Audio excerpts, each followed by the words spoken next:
Got it. We So I don't was care. right. But if any of them listening, you'll get it right in the year. But We yeah, might call it start. Argentina. Argentina, I would suggest, is the We safe might ground. we might start another war in this podcast. Oh, we've beaten once. Do it again. Yeah, we'll do it again. Do it again. With the Allies. Hey, so you were in the Navy? No, Marines. The Marines. Royal Marines. The Royal Right. Marines. I'm glad. Well done, that man. Yes, it's Royal Marines. I spent my life putting people wrong. Even on national television about a year ago, I got an interview and the guy said, Brian was in the army. Sorry, the Marines. I had to say my first words on national television to 8 million people were Royal Marines, Charlie. It's Royal Marines.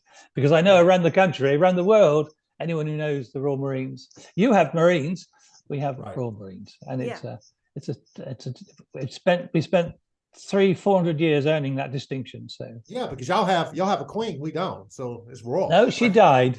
Yeah, I know. But y'all did have a queen at the time. Oh, everybody in the world knows she died. It was a big thing. It was a big thing. Yeah, so we got a king now. Well, I spent the whole of my time in the Royal Marines saying I was in the band of Her Majesty's Royal Marines, and now I can't get used to saying His Majesty. I'm too old for that change.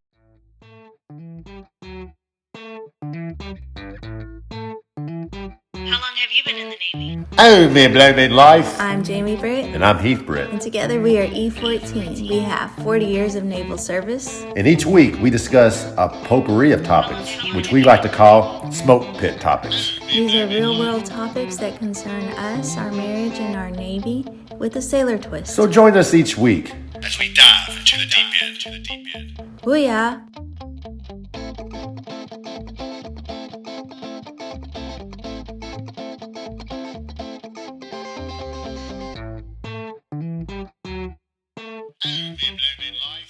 Hey everyone, welcome back to E14 Podcast. I'm Jamie Britt.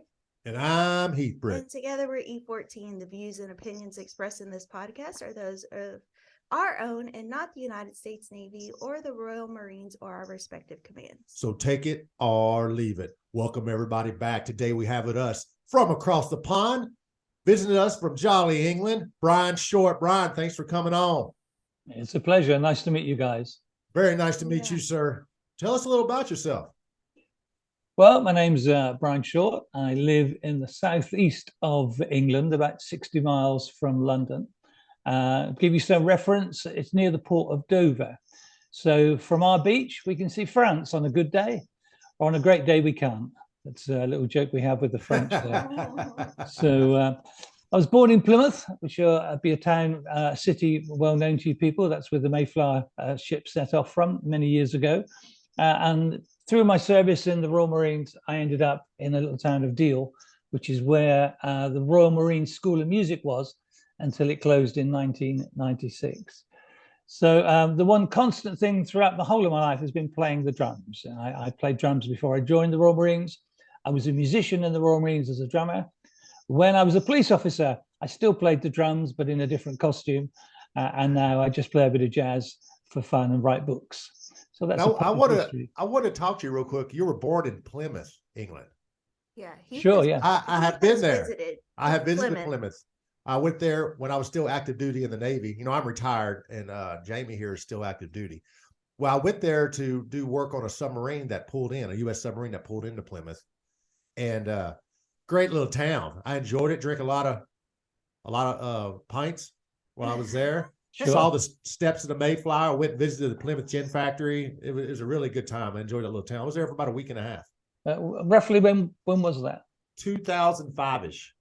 Yeah, I would have been there. I think I lent you some money. I think I lent you a tenner, £10. I probably needed it because I spent it all at the pub. So you owe him a 20. Oh, you a hot 20 from America. And Andrew Jackson. You know, a great time. I was going to say that I went to London for 2 weeks and I spent some time with the Royal Navy, and they were sure to make that distinction of Royal Navy as you do with the Royal Marines, because that means that the Queen at the time actually calls that her Royal Navy, and the Army lost that distinction or something. Could you explain that a little bit for us? Well, the Royal Navy is the senior service because we were the oldest service in the armed forces, and the Royal Marines are part of the Royal Navy. and we were granted those royal charters. The army is not called the Royal Army, but most of the individual regiments are called the Royal something, the Royal Welsh Guards, the Royal Anglian Regiment. So most of them are royal regiments, but the army overall is just called the army, the brown jobs, or as we call them, pongos. Anyone who's not in the army, we call them the pongos because it's from the Second World War, and the expression is where the army goes, the pong goes, which means they smell. That's the bottom line. It's the inter-service cat badge rivalry that you're familiar with and I'm familiar with. Oh Yeah. yeah, I think it's great, Brian, that the Royal Marines are part of the Royal Navy, just like the U.S. Marines is part of the U.S. Navy. Yeah, we sign y'all's paycheck. Yeah. Well, it's true, and we've got a great deal of respect for U.S. Marines, and there's a lot of I was going to say contamination, but there's a lot of mutual respect. They're great guys. They have some great musicians, and of course, they're as soldiers, they're great soldiers as well. But that's always the thing. Whenever we would visit with them, we'd always point out, "You're Marines, we're Royal Marines." It's another one of those things, and they would doff their caps and go, "Yeah, okay, you got that one. We'll give you that one."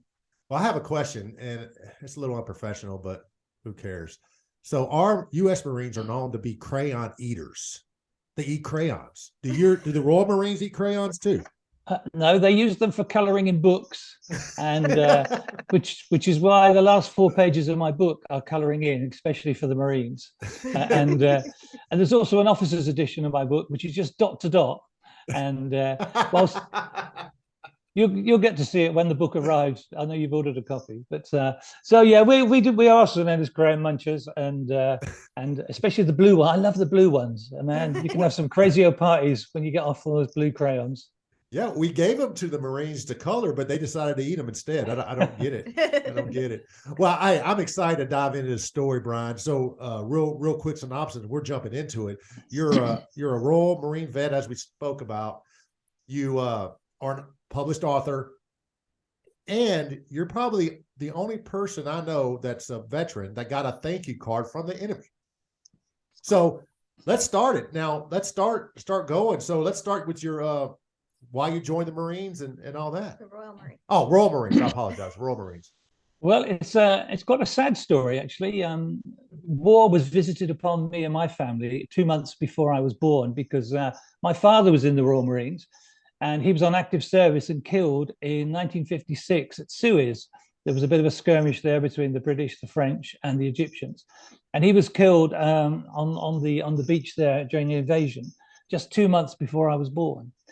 So when I was born, obviously I've never met him, but I got his name and obviously an interest towards being in the Royal Marines. And that, combined with the fact I played a bit of drums, meant I was destined, it seemed, to join the Royal Marines band and not the Royal Marines Commandos, the fighting unit. So that's how I ended up in the Royal Marines as a young lad at the age of 16. Wow. So Wow. y'all can join at the age of 16, or is that just back in your time? Yeah, back in the black and white days. Yes, no offense taken. Yeah, then Jamie's making international relations over here. Right.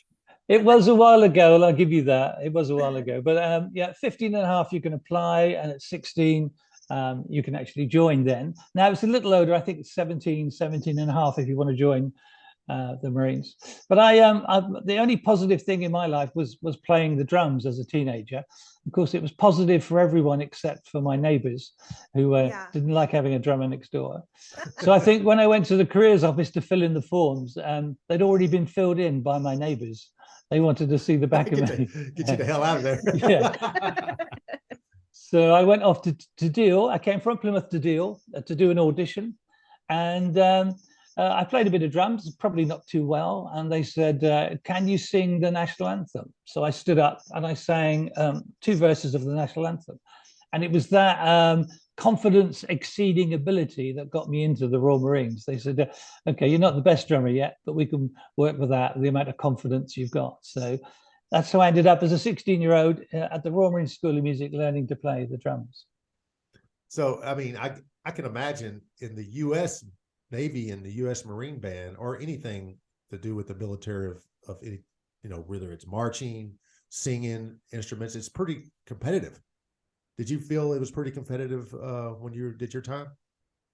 When I was in, it's difficult being a percussionist in the Royal Marines. In each band, when I served, there were 10 Royal Marine bands around the country, and there were only 2 percussionists in each band. Wow. So generally, we knew each other. We all got on really well. You know, we get together for mass bands gigs. Next weekend, for instance, the whole of the Royal Marines currently are at the Royal Albert Hall next weekend in London. So I'm going up to watch that. But no, within the percussionists, there's not too much competition. You know who the better drummer is. You know who the better xylophone player is, and you just live with it. But when I was in, I was more of a drummer than a tuned percussionist. And there was one guy, he was worse than me on some of the tuned percussion, and he had a real West Country accent.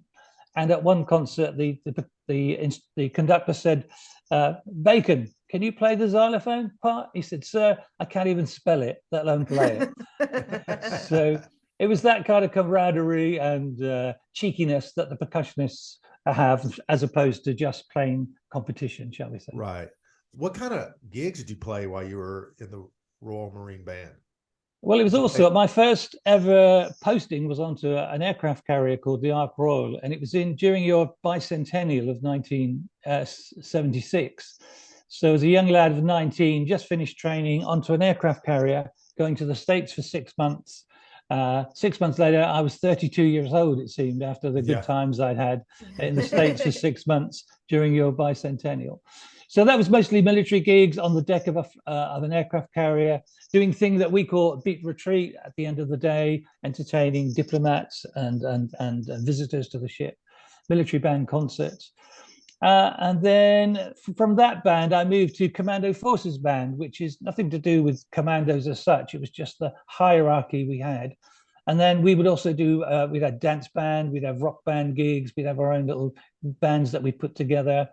And that was a great band to be in. But that was mostly, and that band also had 2 or 3 good foreign trips each year, maybe to the States or abroad or Cyprus or Europe.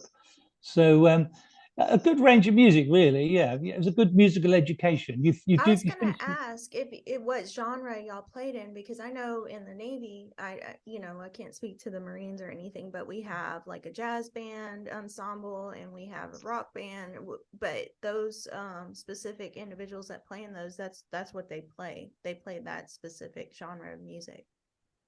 No, in the Royal Marine Band, you generally the jazz and the rock bands are drawn from within the military band. They don't join up specifically to do that.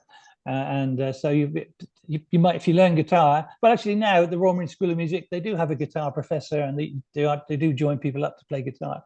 But generally those extra musicians are brought from within the military band and generally to a good standard. So probably a much better standard than when I was in, if I was honest. They're much more professional than when I was in. They perhaps drink a little less, play a little more. Well, the best music comes out after a few pints, right?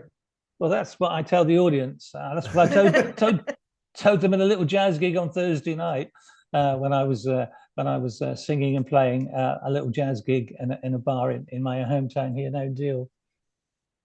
Did y'all play a lot of Beatles, right? Play some Beatles, yeah. Do a bit of Beatles. I like a bit of Beatles, and yeah, I like that. Yeah, it's good. It's good starting point. If you go to a gig and someone says it's a jam or something, what do you want to play? Well, everybody knows the Beatles, you know. So right. Yeah, I have a question, because here in America, anytime a band plays, someone from the back always yells "Freebird." What is the song that is most what is the song that is most requested for y'all? If you mean for me particularly, it's a song by Van Morrison called Moondance. Oh, wow. And yeah, I love that song. So it's people know I sing it and play on the drums at the same time. It sounds difficult, and I make it look difficult. I make it sound difficult, but it's become the song that the audience expect me to sing and play. And if I haven't done it by about 10 to 11 at night, they start calling for that. For some reason, exhibiting poor taste and judgment, but that's what they ask for.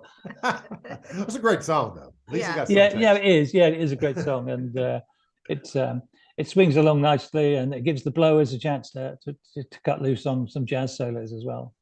Yeah, definitely. But what gig did you play that made you nervous? Did you ever get nervous playing? Because I know the U.S. Navy band plays like the presidential inauguration. They do a lot of big things, and I can't imagine their jitters. How about you?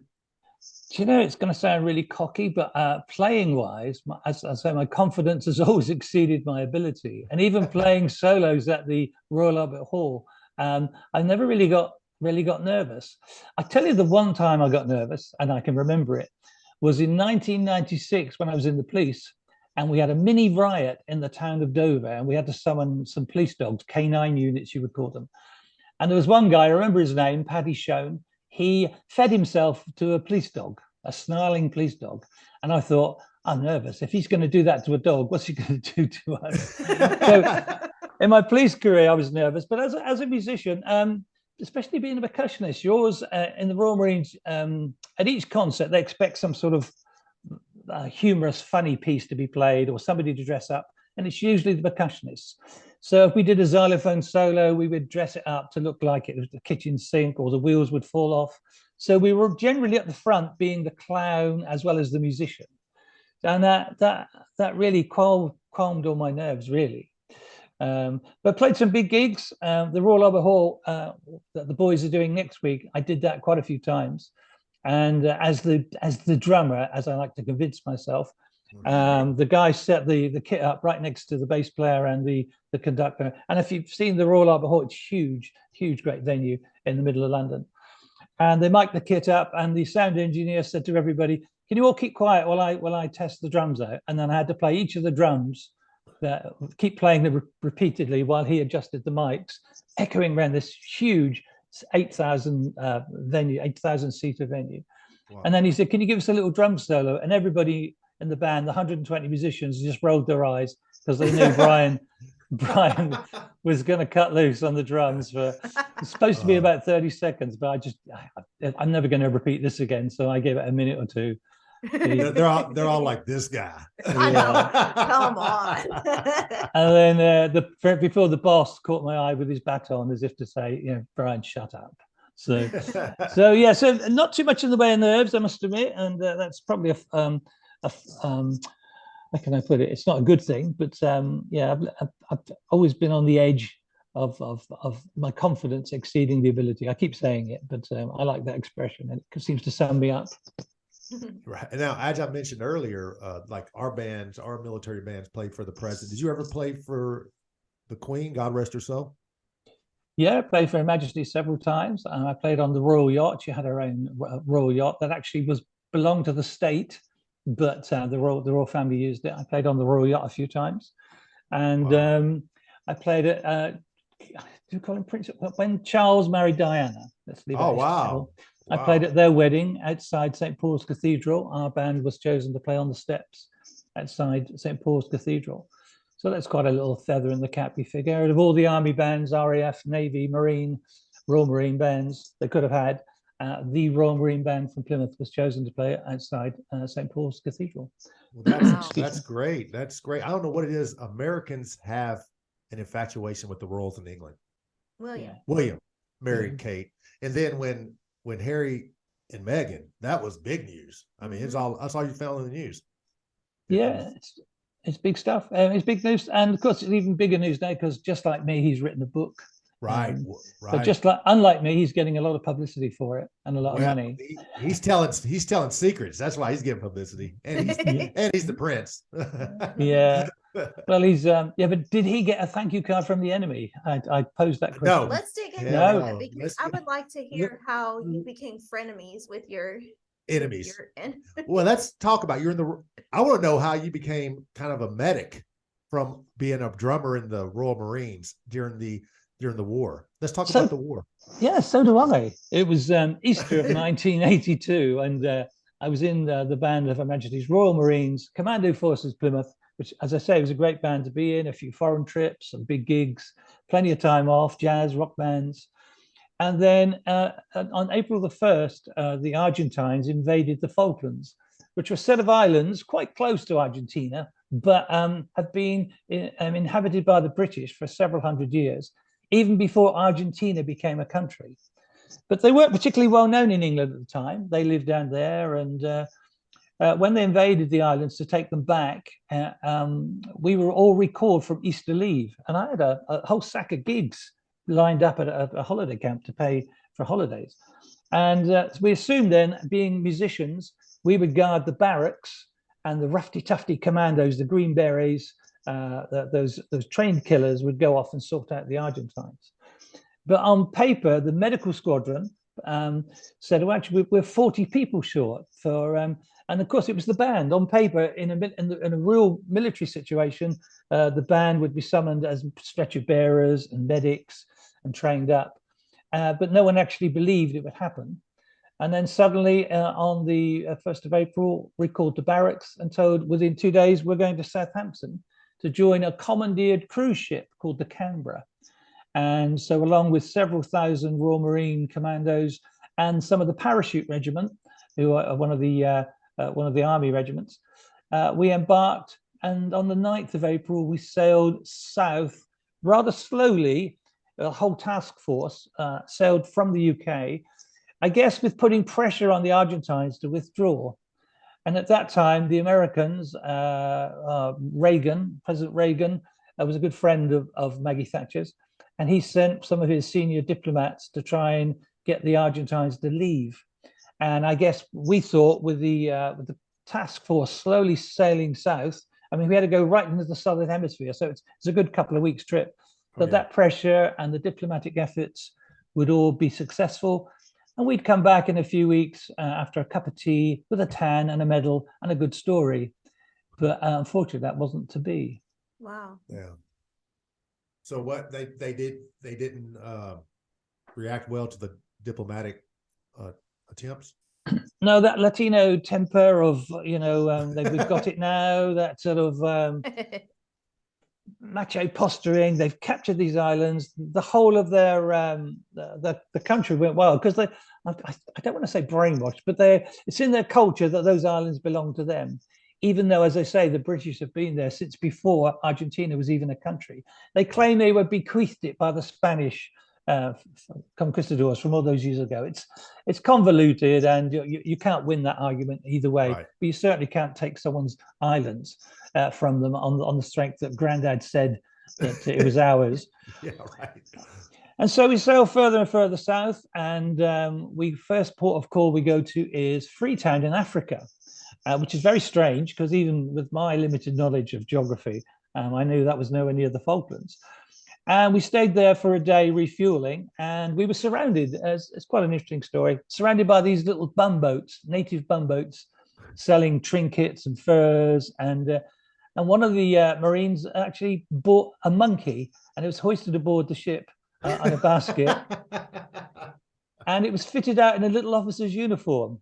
It's a true story. That's cute. And it was on the ship, and it was only when one of the senior officers said, no, if it carries disease and it goes through the fighting force, it could seriously undermine our fighting capability. So the monkey was ordered ashore with his uniform, but without a pension, which I thought was rather unfair. So How rude. How rude. So we were there for the day, and there's a couple of pictures of that in my book, which I'm sure we'll get to at some point. And then we sail again, and we make it to Ascension Island, which is right on the equator. And it's a volcanic island that's owned by the British, but the only thing there is a big airbase owned by the Americans. We lease it to you, I think. And you very kindly gave us all the support. The task force gathered there to move all the stores around. Our aircraft flew in and out of there, delivering stores. And even the RAF got in on the action by flying from Ascension all the way down to the Falkland Islands to bomb the runway at Port Stanley. So it was with great support from the Americans that we got some help there.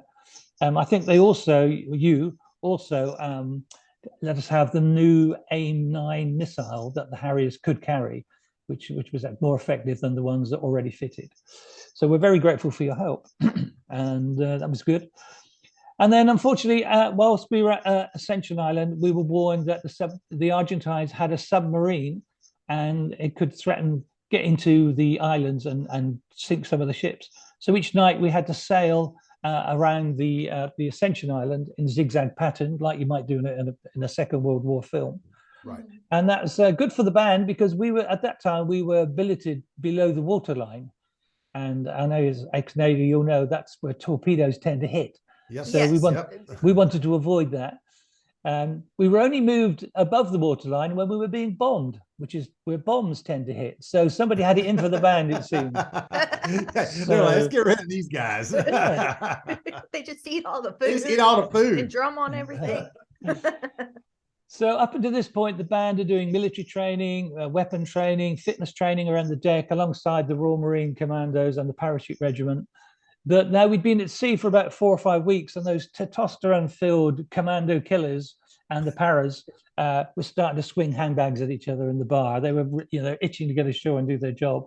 They're getting bored. They were getting bored. And so the band, we had our instruments with us, so we broke out our instruments and started playing some military band concerts and some jazz, little jazz group. We broke into a jazz group, and some of the guys formed a rock band so we could play in the smaller bars and messes. And we were the only Royal Marines allowed in the Paras mess. They had their own bar, and because we dressed like Marines, their barman said no. They said they won't allow you in here. I said okay. Then 3 more days later, when they were punching each other for fun and biting on tables, he said, "Please come and play for us." So we crayons. So we went into their bar, and Bruno, our keyboard player, very cleverly, they were growling at us when we came in. They didn't like us being there. But he very cleverly arranged a Wagner piece called Ride of the Valkyries as a jazz number. And that is also their, excuse me, that's their regimental march. So they went mad. They went crazy at that. They recognized the tune. And music didn't soothe the savage beast, shall we say. No, and, hyped them up. Yeah, so that was it. We were the only ones allowed in their mess. And so it was all good fun. We were in the equatorial sun. We were doing a few gigs, doing some training, still hoping the diplomatic efforts would be successful. When unfortunately the Argentine Navy came out to play, and one of our submarines sunk the General Belgrano, one of their ships, which was involved in a pincer movement against our task force. And quite often you'll see Argentines and other people say it was illegal to have sunk the ship then, but even their captain of that ship says he was a legitimate target and he would have done the same had he come across the British fleet. So we then knew we were in a shooting war. And so with that, everybody upped anchors and we all steamed full steam ahead south towards the Falklands proper. And then the idea was to try and avoid and miss the Argentine Air Force. The Navy went back into port and was never seen again after the Belgrano.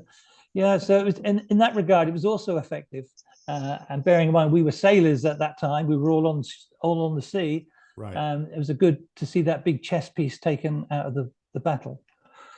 So we sailed further south, and then overnight on 20th, 21st of May, we all sneak into this little harbor called San Carlos Bay, which is on the opposite side to where the Argentines thought our reinvasion was coming from.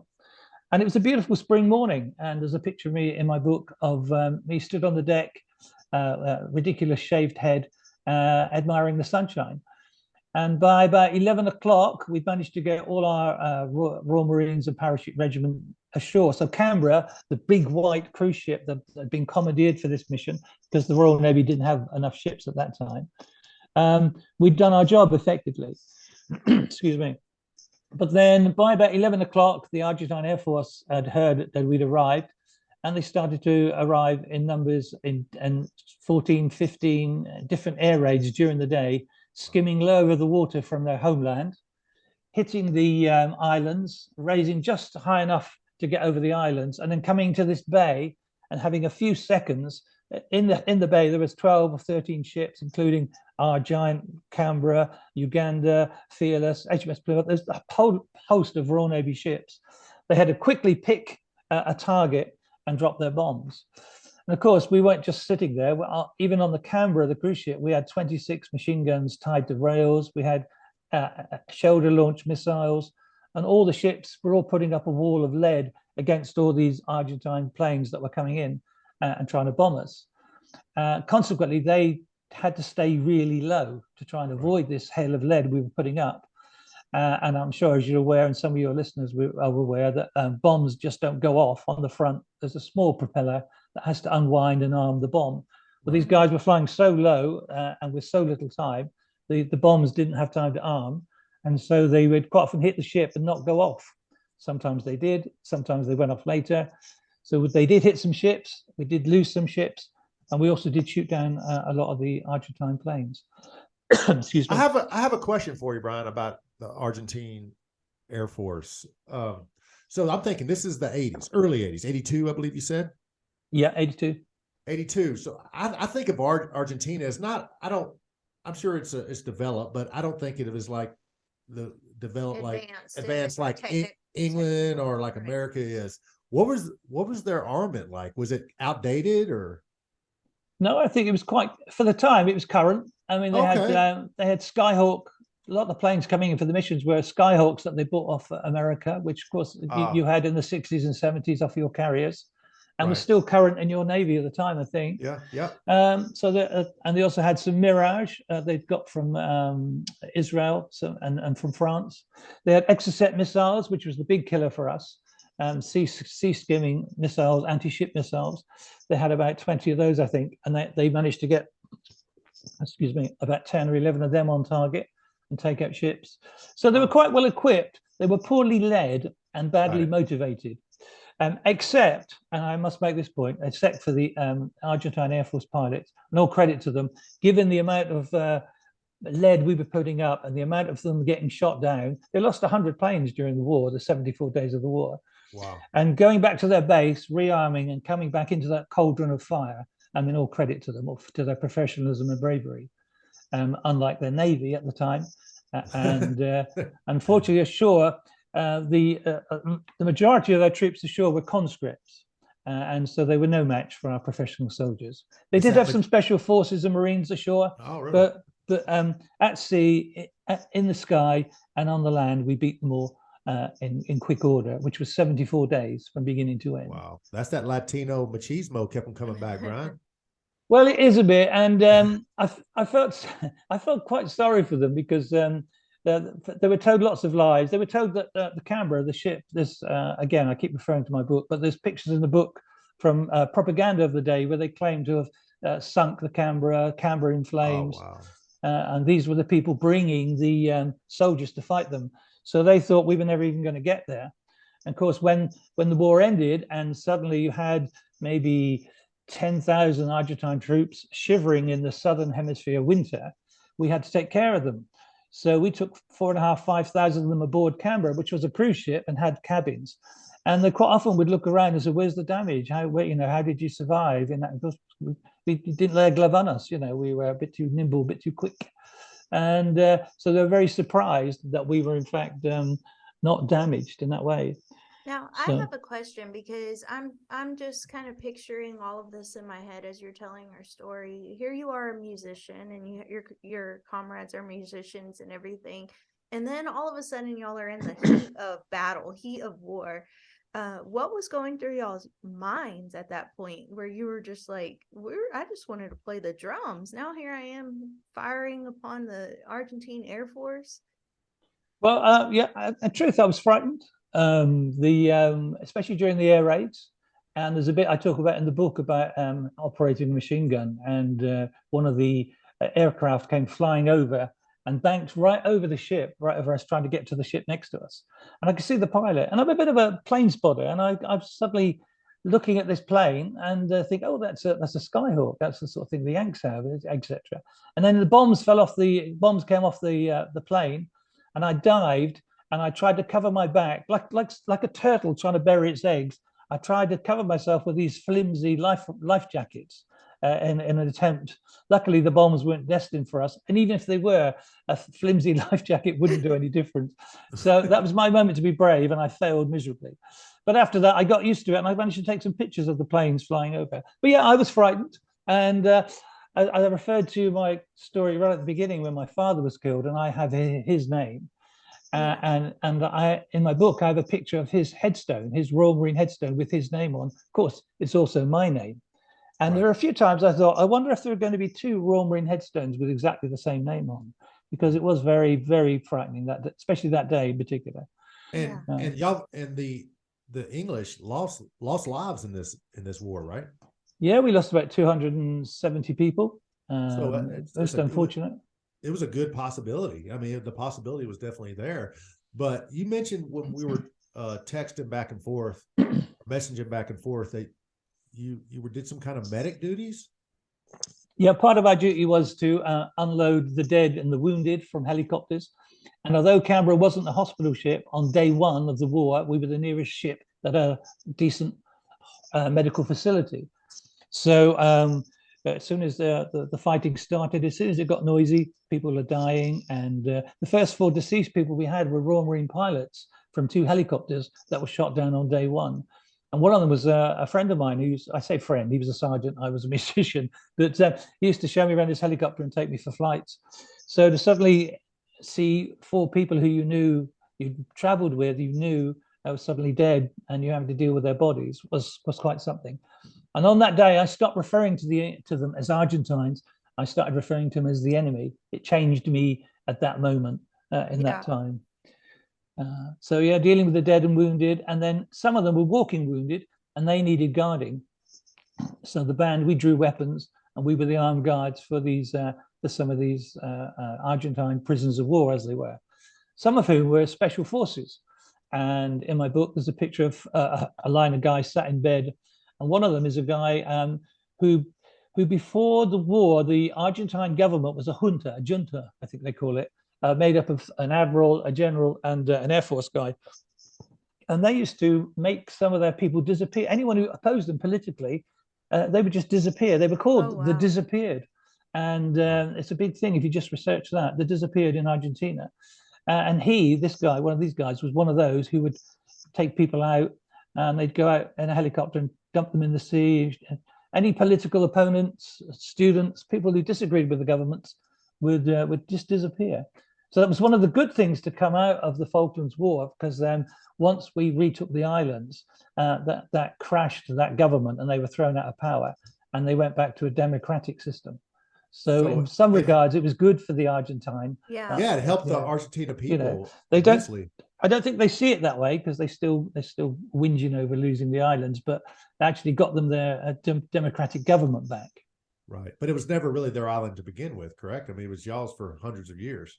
Exactly that, yeah. And if you go right back through the history, and it's a long, convoluted story, but they say they do this thing where they claim grandfather's rights from when the Spanish invaded the South America hundreds of years ago in the 14th and 15th century.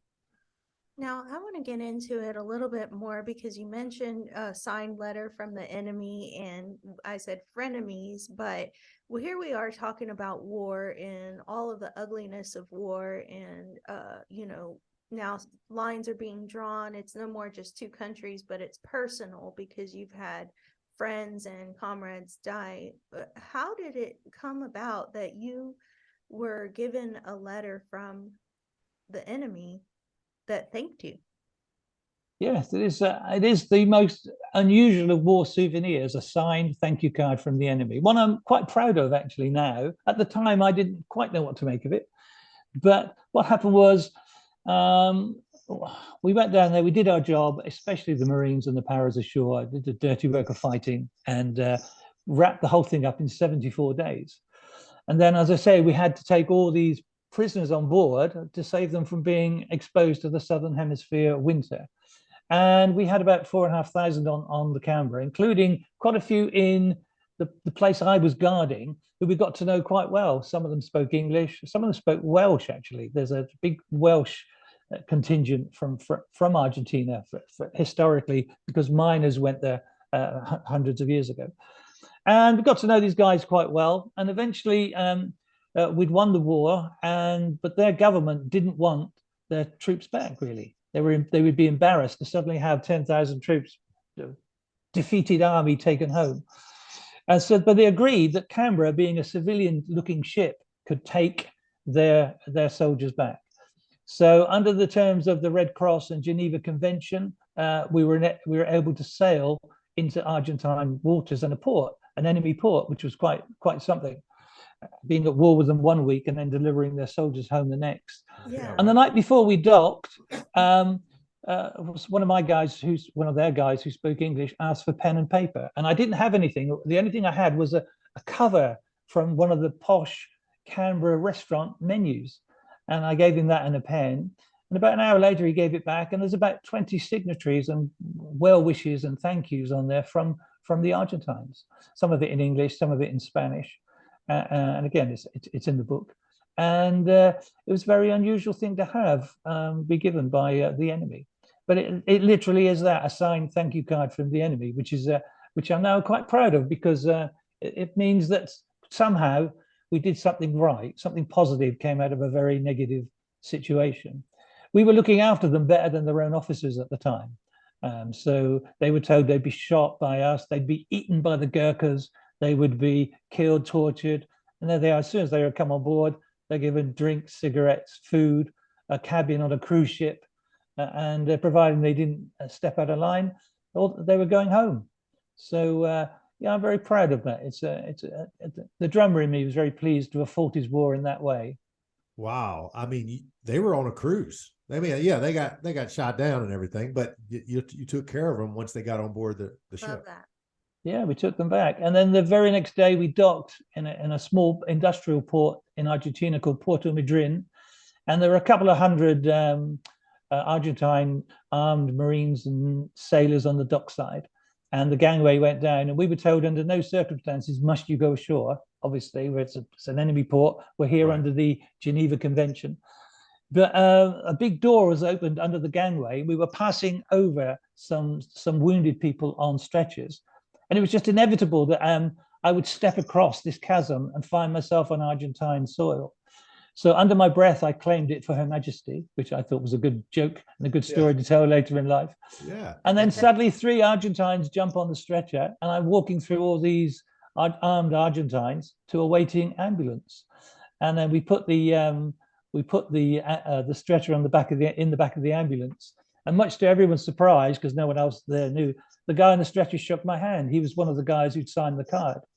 So to the enemy there who'd not been to the islands, they suddenly see this English guy and being shaken hands by this Argentine.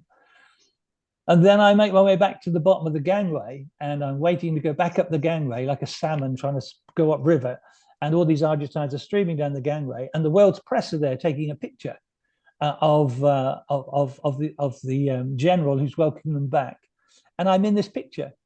And so I take my camera out of my pocket and I take the reverse picture. And again, these are in the book. And an Argentine officer behind me gives me what we call in the Royal Navy a bollocking. I'm sure you have a similar term, a telling off. But he's trying to tell me off in Spanish, and I don't speak them Spanish, but I've had plenty of bollockings in my time, and the intent was very clear. So I offered him a few ancient words of Anglo-Saxon that he might not have understood. But the intent was also equally well made, I think. I told him where, something to do with, I claimed his parenthood might have been in question, shall we say. And then before I was arrested, I darted back up the gangway to before I was arrested. I became a guest of the Argentines. So that was quite an interesting story, and a couple of good photographs in the book that tell that story too. I'm quite pleased with. So and then we sail. We leave them all behind. We go back to the Falklands. We pick up thousands of Royal Marines, all the commandos, and we head north and back home. That takes about 2 weeks, and there's a real party atmosphere on board. Of course, for them, the band really come into their own. Excuse me. Because that's all we're doing. We're just playing and partying and playing jazz gigs for all the different people around the ship. And right at the beginning of the story, you join as a musician or as a commando, an infantryman, and there was a divergence in obviously our training and our daily duties. Right. But then suddenly, for a lot of the young Marines, they'd seen us on the way down training, the band. They'd seen us entertaining them. Some of them had been unloaded from helicopters, wounded by us. They'd seen us guarding prisoners, and on the way home, we were entertaining them again. So it brought the whole of the Royal Marines back into one big family. And then for the next decade, everywhere you went into a military establishment, there'd be a Royal Marine. He'd say, "Oh, Bandy," that's their nickname for us. Bandy, oh, I remember you off the Canberra. I remember you doing this. Let me buy you a beer and stuff. So it was great from that camaraderie, esprit de corps side of things as well, bringing us back together. Because we came from a time when I joined, a relative peace, and unfortunately that meant the two sides weren't really seeing a lot of each other's work and understanding. What Oh, an wow. amazing, interesting story, Wow. full of twists and turns. Exactly. I cannot wait for the book. I can't wait. It's coming March 6th. It should be Yeah. here. So when you were at the war, right? The war happened. Then there's the war when you get home. You know, you have to deal with everything you just dealt with. How did that go for you? Were you able to get through everything pretty easy mentally? If you saw mean a lot like, of shit. if you don't PTSD, yeah, somehow I managed to get away with it. I'm not sure how. Something in my makeup just meant I dealt with it. We were offered, unusually at the time, counselling by a Royal Navy psychiatrist. Wow. But That's ahead of the time back in the 80s, because it was completely unknown to us that you needed to talk about decompression and PTSD.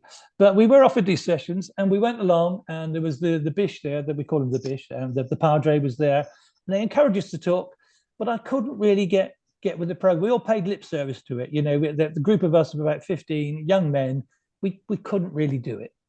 Right. But there's an interesting addendum to this, because when I was at the Royal Marine School of Music as an instructor in 1989, we had a terrorist bomb here. The IRA blew up our barracks and killed 11 musicians. And luckily, just missed me by a few minutes. So I was lucky there. But again, we were offered counselling, but by the same Royal Navy psychiatrist. And this time, I was having, I don't know if that had inoculated me or prepped me, but I was able to open up to him and deal, if that's the right word, with the effects of the bombing, which I might not have been able to do had I not previously met him and understood the process. So on about the war, I got away with it, I think. And then later in life, because of the bombing, I had another chance to probably to deal with a lot of crap that had been going on in my life at that time, including the bombing and the war. So touch wood, as we say, I've been quite lucky. That's great. I mean, hats off to the English military for offering you that, because back then they didn't even know what PTSD was. It wasn't even a thing. Yeah. And for them to offer you counseling at that time is pretty spectacular. Well, anyway, I think it was the psychiatrist himself, Lieutenant Commander O'Connell. It was his baby, and I think he was ahead of the game. It wasn't the Royal Navy per se or the Royal Marines, as you say. It was way before PTSD was recognised. So I think it was him himself who recognised it and had made a start. Awesome. Amazing guy. Amazing. Ahead of his time. But let's get into this book. I cannot wait. Like I said, I can't wait to get my copy coming next week. Now, it's called The Band That Went to War, correct? Correct. All right. Let's what inspired you to write this book, Brian? Well, like all military institutions, we have reunions, and the band of Her Majesty's Royal Marines Commando Forces, we meet every May in Plymouth. And about 2 years ago, at one of the reunions, I realized we'd lost about 7 of the guys who went south with us, who went to the war, had now passed away through lifestyle and, through lifestyle, really. And so I said to the guys, we need to get this written down. And since I'd kept a diary and taken my camera, it was like these pointed fingers, these bony fingers from around pint glasses said, "Yeah, you should do it, Brian."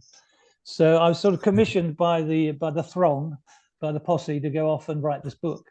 So I went off and wrote the book. I wrote 3 chapters, and then I read the first 3 chapters. I wrote a book as I thought it should sound, as I've read other books. Right. And then I read these chapters, and I realized it was very sterile. There was no me in it. Mm-hmm. There was no, which means humor, really. That there's no personality. It was very sterile, like a diary rendition. So I went back and started rewriting it as I would anything. You know, I write pantomimes here for ex-Marines and stuff. So I just wrote stuff I wrote it as I felt it should go. And touch wood, people who've read it, people are loving it. The reviews are all great, and I'm very proud of the end result of the book. Really, it tells the story of the band.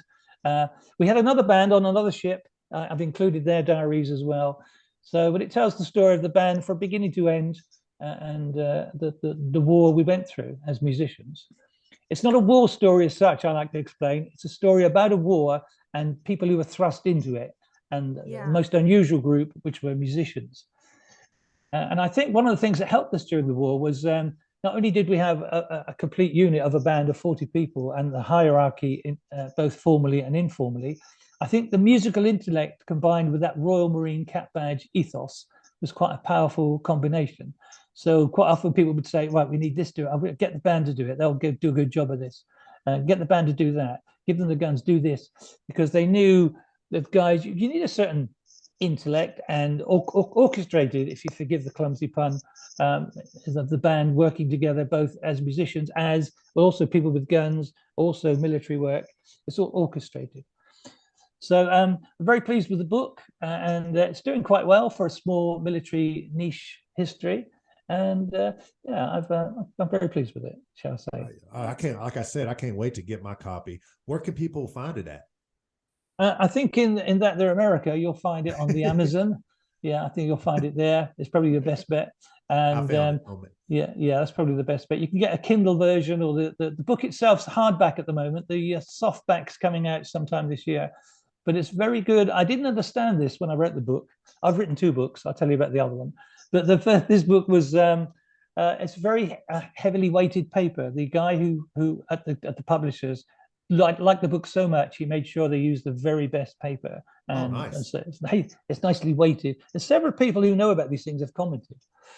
As opposed to my first book, which was it's called The Band That Went to no, it's called When God Came Back. My first book, which was a science fiction comedy book, which I self-published, self-edited, and is terrible by all accounts. So it's 99 pence on Amazon. And the premise was good, the characters were good, but long story short, for some reason, best known to me and my lack of skills on Word, the lead woman's name changes halfway through the book.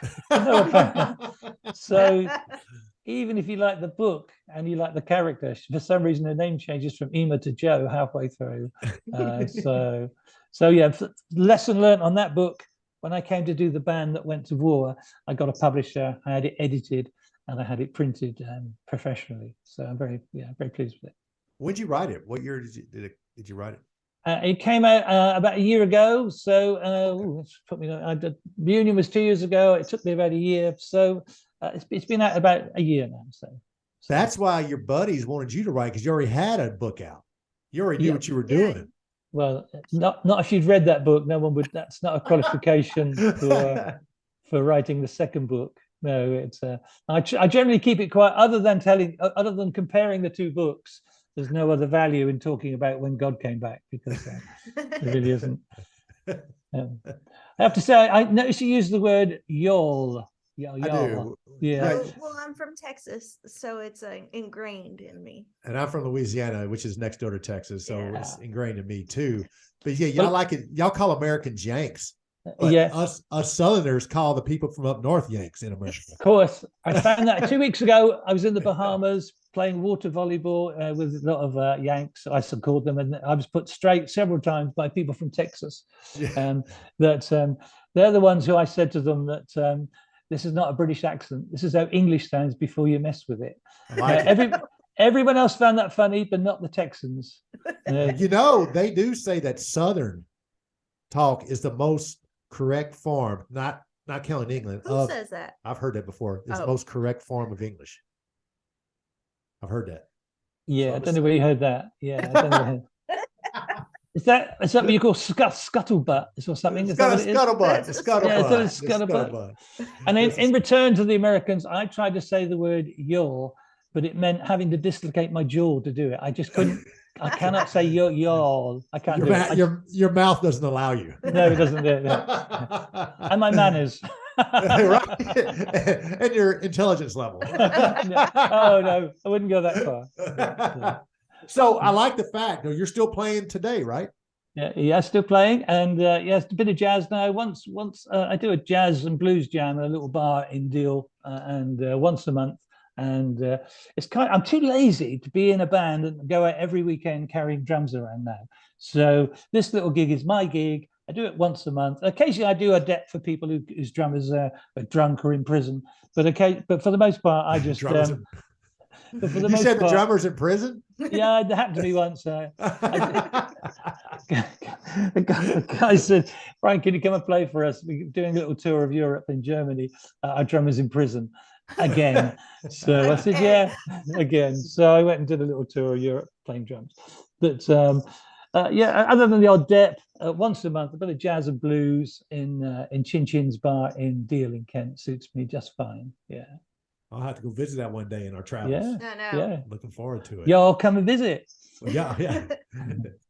But thank you so much for joining us, babe. I cannot believe that we're not only the sailor's voice, we're also the English Royal Marines voice. Yeah, we're out there. We're out there now. We're big. We talked to a published author from Worldwide. England. Worldwide. Thank you so much, Brian, for reaching out. This has been an awesome experience. Thanks so much for coming on. I really enjoyed it, and I'm glad we managed to hook up. And it's really good. And I've looked forward to hearing the end product when you put the podcast out. It'd be wonderful. Definitely.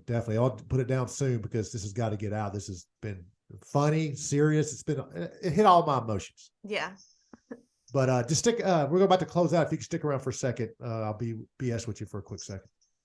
With that, we wish you fair winds and following seas. Oh,